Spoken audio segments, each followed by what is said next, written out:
they still hinted at it because you could tell that Oppenheimer knew what was going on. He knew about the developments that the Germans and the Russians were making.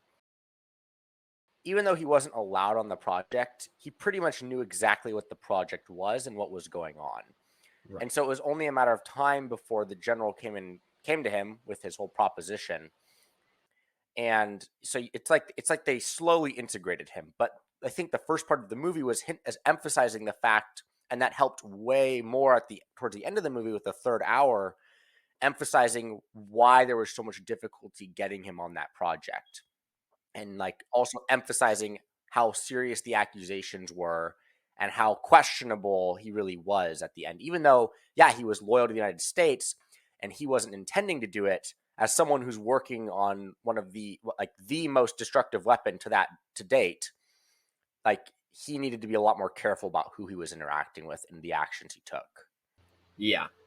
And that's definitely it's interesting too because you can almost see that initial scene as a foreshadowing of what happens later in the movie, where uh, Killian Murphy's character Oppenheimer is being accused by Leslie Groves of doing all of these bad things and how he's untrustworthy to lead the project, right?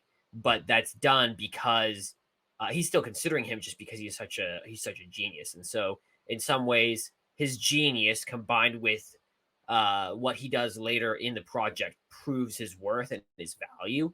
But that's being questioned throughout his time in the story, and so when it comes to a head later, there's a sense in which you can see it building up to this, right? There wasn't trust throughout the entire movie, and he was always trying to gain ground in regards to building that trust. Yeah, Um, exactly.